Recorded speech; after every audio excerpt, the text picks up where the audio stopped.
Entaro Tassadar, fellow Protoss players, my name is Kaelaris, and today we are going to be looking at a game between coMabLack and Reef. coMabLack is I think he's one of my viewers. He sent me an email saying that he'd seen my channel or whatever and wanted to send this tactic in order to kind of put it out there. And I've watched this replay. So, because I wanted to see if it was any good, and again, thank you coMabLack for submitting this. This is pretty cool, and it's pretty experimental in essence, and I'm pretty sure some people have done it before, but I really like kind of how it's executed. And I want to explain some of the benefits of this strategy that I think there are, in my opinion. You know, some people may think, that was rubbish, Kaelaris, what are you on about? That's dumb, that's not an advantage, that's just silly, there's somebody who will come in and kill you instantly, blah blah blah. But no, that's not how my channel works. My channel is my opinions. So today we're going to be looking at my opinions on this pretty cool strategy, I think it is. It's very reminiscent of something that Terran does, and hopefully you will get some benefits from this, and try it out yourself. I'm certainly going to give it a go because it's pretty cool. So right now we do see just pretty much the standard thing from coMabLack, just getting his gateway at 13 and just, you know, powering out drones with that chrono boost. And Reef is going very standard, going to be walling in order to be able to make sure nothing can get in his base and blah blah blah. And this is on Desert Oasis, and as you can see here, this is 1.1 Desert Oasis with these destructible rocks here and here, which when they announced that they were making destructible rocks, I assumed they were going to be here and here, but no, alas, they are here and here, making the rush distance ridiculously long, because you have to go in this like S shape. Anyway, I just keep chrono boosting out these probes, and I'm not sure whether I should call this a tactic video or just a normal video. Maybe I should call that a tactic video because it's like different or whatever. And another point that I wanted to point out is I number all my videos, and I've just noticed that number 45 is mysteriously missing. So hey, if you've got any suggestions for what I should do for number 45, then you should probably send like a comment of telling me what I should do with number 45, since it's gone. I don't know where it is. I'm pretty sure I cast a game for it, but apparently it's just not there.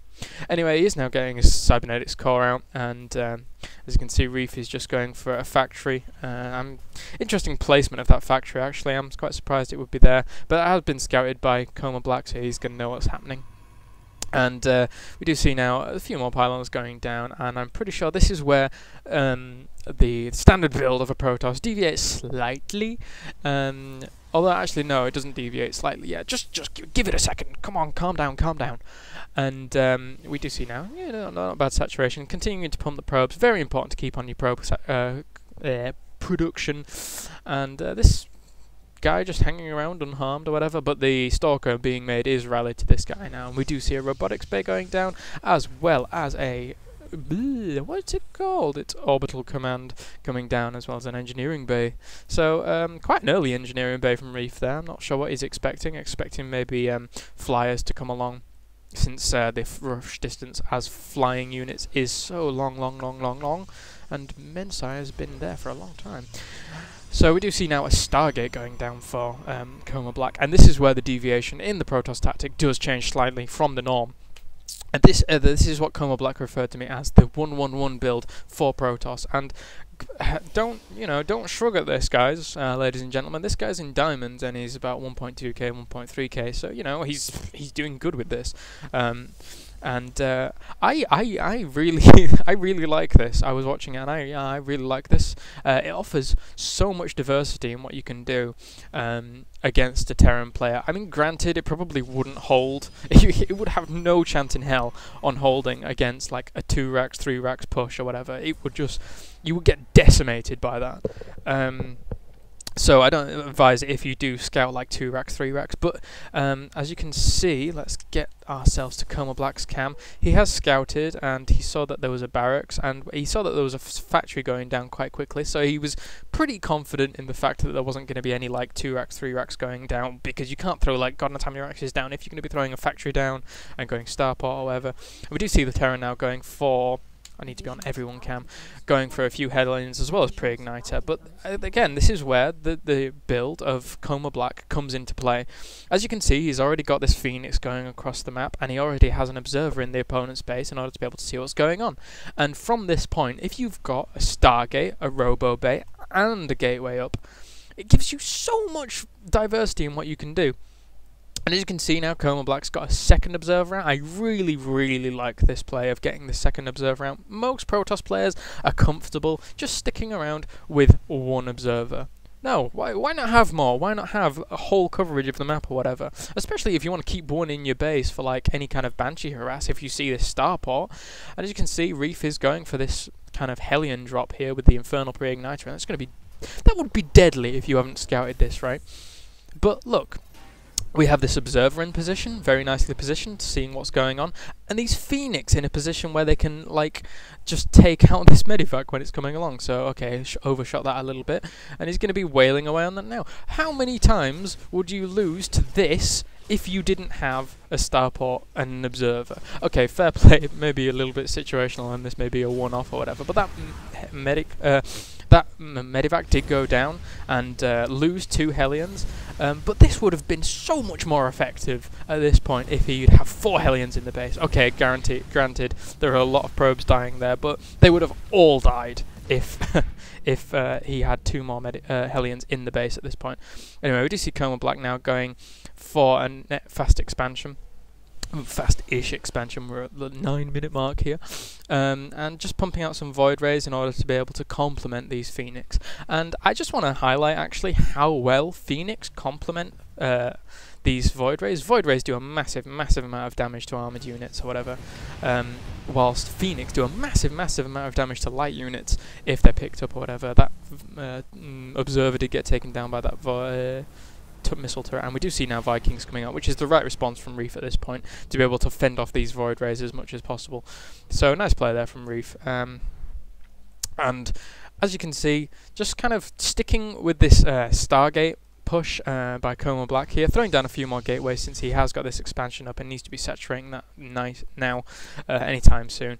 But these Phoenix and Void Rays are doing a very nice contain on the Terran player. God, I've got my words all mixed up today. It's terrible. But at this point, the Terran player can't really move out without feeling that he's going to get attacked by Phoenixes and Void Rays.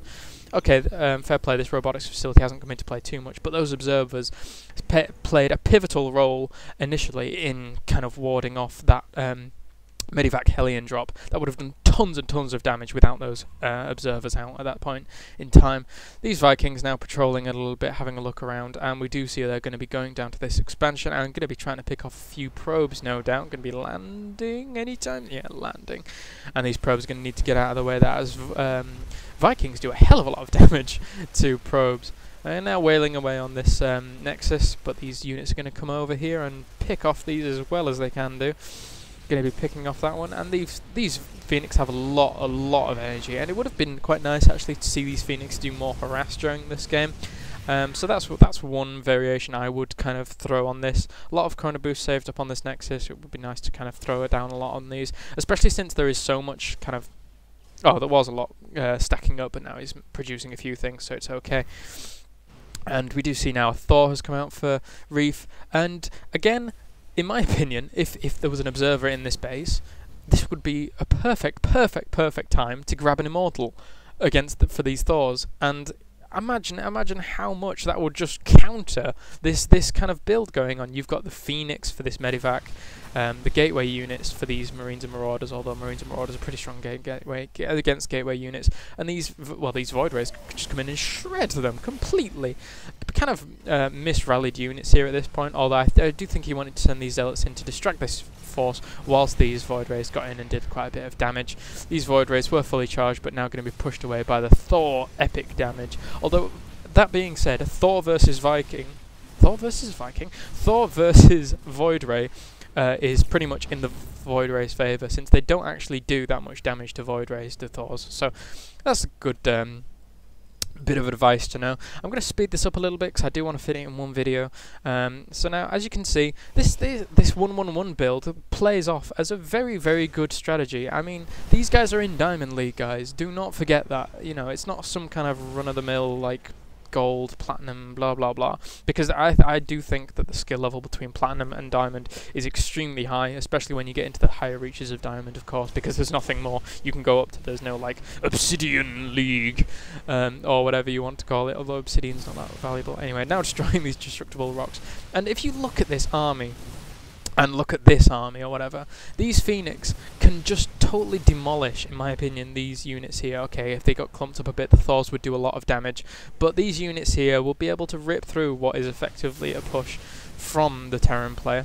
And as you can see, they're just doing a lot of damage to these air units, and the Thors and etc. being attacked by these zealots are going to be pushed back quite effectively.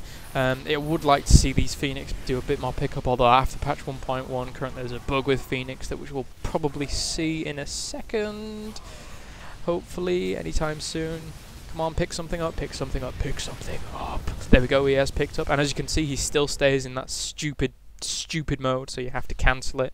So fix that, Blizzard. It's really, really frigging annoying because I love Phoenix and I'm put off by using it at the moment because of that. And we do see now the Terran is going for this expansion, throwing up some missile turrets. The perfect way to counter any kind of airplay from a Protoss player, throwing up those missile turrets for a Terran player. Very, very pivotal.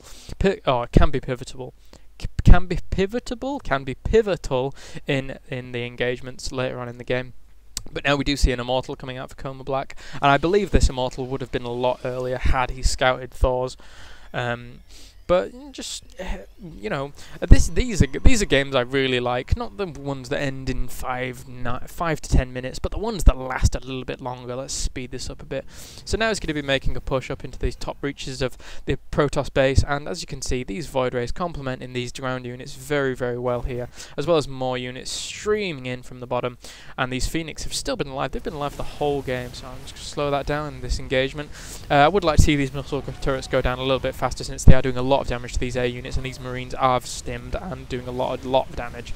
But these Void Rays are going to be fully charged eventually, and this one already is. I'm throwing down a Guardian Shield to negate as much damage as possible, but these Void Rays are going to be ripping through a lot of this army.